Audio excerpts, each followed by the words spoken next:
नमस्कार दोस्तों, बात करते हैं आज बाजार की। बाजार में लगातार आज गिरावट देखने को भी मिली। मॉर्निंग में मार्केट अगर आप देखेंगे तो थोड़ा बहुत ऊपरी तौर पर ठीक ठीक ठाक देखने को मिला था, बट वहां से लगातार स्टॉक मार्केट में करेक्शन का ही जोन मिला। एक्सपायरी भी थी तो ये प्रॉब्लम एक्चुअली में एक्सपेक्टेड भी था। ओवरऑल अगर आप देखोगे तो जब से मोदी साहब वहाँ यूएस में गए हैं तब से ही यहाँ पर बाजार को लेकर के एक्सपेक्टेशन बढ़ गई थी। बट कल जब पावेल साहब का एक स्टेटमेंट आया कि रेट हाइक को लेकर के, रेट हाइक होगा बट कब होगा अभी भी नहीं पता है, और रेट हाइक को क्या अचीव कर पाएंगे वो भी नहीं पता है, तो वहां से मार्केट में अमेरिकन बाजारों में अगर आप देखें तो कल के बाजारों में बहुत ज्यादा गिरावट देखने को मिली थी, और वही चीज आज यहाँ मार्केट में रिपीट भी हुई है। तो ओवरऑल अगर आप देखेंगे तो ग्लोबल मार्केट में अगर गिरावट होती है तो उसका रेपरकशन इंडियन मार्केट पर भी देखने को मिलेगा ही मिलेगा। और वही चीज आज यहाँ पर हुई। हालांकि मोदी साहब वहां पर गए हैं तो एमओयू को लेकर के कई सारी चर्चाएं यहाँ पर हो रही हैं कि लगातार मुझे लगता हो सकता है कि जो डिफेंस को लेकर के एमओयू साइन होना था वो इस वीक में होता हुआ दिखाई दे सकता है। तो डिफेंस के स्टॉक में आपको एक अच्छी खासी रैली देखने को मिल सकती है। बहरहाल अभी के लिए अगर आप देखो तो ओवरऑल अमेरिकी बाजारों के ही रश के कदम पर यहाँ पर अपनी बाजार भी यहाँ पर गए हैं। 0.45% के आसपास की निफ्टी 50 में गिरावट देखने को मिली। निफ्टी नेक्स्ट 50 में भी 1.18% की 1% के आसपास की ही गिरावट है, बहुत ज्यादा गिरावट नहीं है, तो घबराने वाली बात नहीं है। हालांकि बैंकिंग सेक्टर में भी अगर आप देखो तो थोड़ा सा संभलते हुए दिखाई दिए हैं बैंकिंग सेक्टर। ओवरऑल मार्केट में जो लेवल्स हमें एक्सपेक्टेड थे 18,800 के आसपास के, 80-87 के आसपास के, वो अभी तक आते हुए नहीं दिखाई दे रहे हैं। ओवरऑल अगर आप देखो तो मार्केट पे स्टेबल होता है तो उसके बाद एक लंबे हाई के लिए मार्केट आपका निकलता हुआ दिखाई देगा, जहां से आपको प्रॉफिटेबिलिटी बढ़ेगी। अभी के लिए थोड़ा सा सब्र करना पड़ सकता है। ऐसे ही ग्लोबल मार्केट में अगर कोई अच्छी खबर आ जाती है तो मुझे लगता है कि आज का बाजार बहुत इंपॉर्टेंट हो जाएगा। अमेरिका के बाजारों पर नजर रखो। यूएस मार्केट अगर आज स्टेबिलिटी में दिखाई देता है तो कल मार्केट में थोड़ी बहुत रिकवरी होती हुई दिखाई देगी। अब बात करेंगे यहाँ पे 5-6 स्टॉक्स की जिनमें बड़ी खबर है और जिनमें क्या आपको खरीदारी करनी है या नहीं, उसकी भी चर्चा यहाँ पर होगी एजुकेशनल वीडियो के तौर पर। देखिए, पहला स्टॉक है आपका बीईएल का। बीईएल में आज अगर आप देखें तो थोड़ी सी रैली देखने को मिली। गिरावट का बाजार था उसके बावजूद भी। डिफेंस का स्टॉक है आपका, ये देख सकते हो।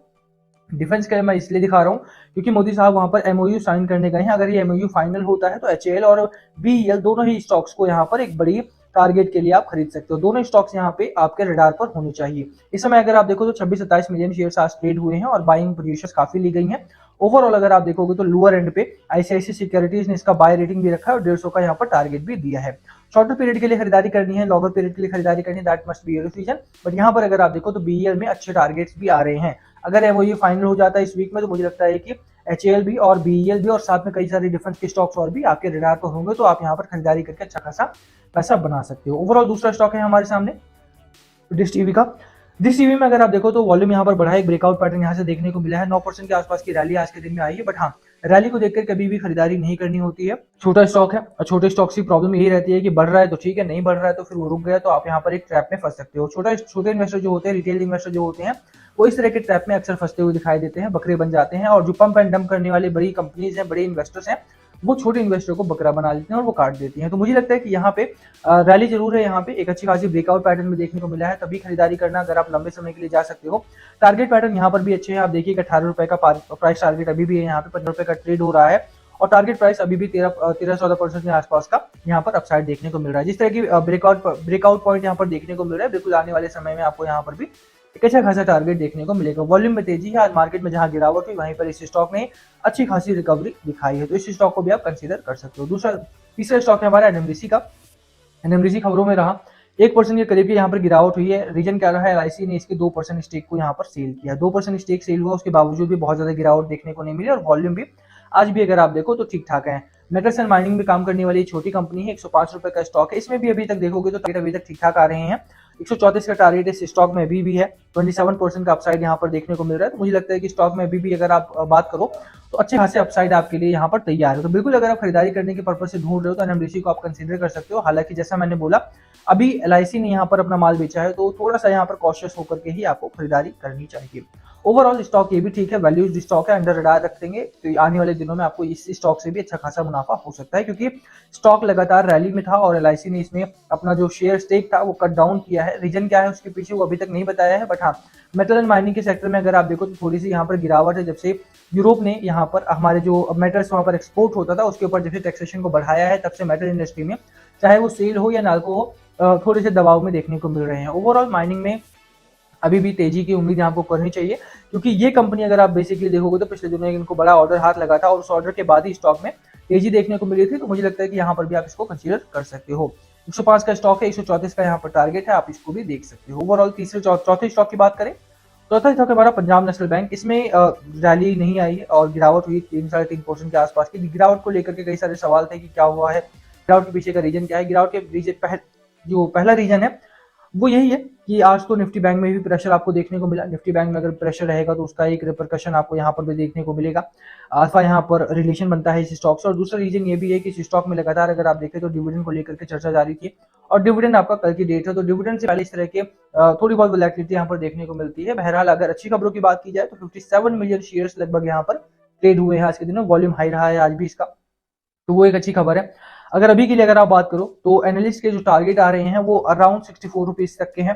बट हाँ, टारगेट्स की जहां तक मैंने बताया आपको, टारगेट्स तो जरूर आ रहे हैं यहाँ पे, बट दैट डजंट मीन कि आप टारगेट को देख करके खरीदारी करो या स्टॉक को देख करके आप फंडामेंटल अगर आप नहीं देख रहे हो तो शॉर्टर पीरियड में आप भले ही कमा लो, लॉन्गर पीरियड में आपको सफर करना पड़ जाएगा। यही रीजन है कि मैं बोलता हूँ जब भी आप बाय करो फंडामेंटल्स को फोकस में रख करके बाय ही करना है आपको, ठीक है। अच्छी कंपनी से उठाओगे तो लॉन्गर पीरियड में आप यहाँ से पैसा बना करके निकलोगे। स्टॉक मार्केट में सीखना जरूरी है और सीखने के साथ साथ जरूरी है कि आप अच्छे स्टॉक्स को पहचानो और उसमें खरीदारी करो। पीएनबी एक बढ़िया स्टॉक है बट फिर भी रिस्की इस समय है। टर्न अराउंड पोटेंशियल इस कंपनी में, बट अभी भी मोमेंटम ट्रैप में फंसा हुआ है, तो उसको भी कंसीडर किया जा सकता है खरीदारी के लिए। बट सिर्फ वही लोग कंसीडर करें जो लॉन्ग टर्म जा सकते हैं और जिनको स्टेबल स्टॉक चाहिए। इसमें बहुत जल्दी आपको बहुत लंबा रिटर्न नहीं मिलेगा। अभी ये स्टेबिलिटी में जरूर दिखाई दे रहा है बट अभी इसको फंड रेज करना है और फंड रेजिंग के बाद ही इस स्टॉक में कोई बहुत बड़ी रैली देखने को मिलेगी। हमारा अगला स्टॉक है टाटा स्टील का। टाटा स्टील 111 रुपए का स्टॉक है आपका, इसमें भी गिरावट हुई है। रीजन वही है, आज इसका डिविडेंड डेट था, 22 जून का इसका डिविडेंड डेट था और लगभग 3 रुपए के आसपास का डिविडेंड इसने दिया है।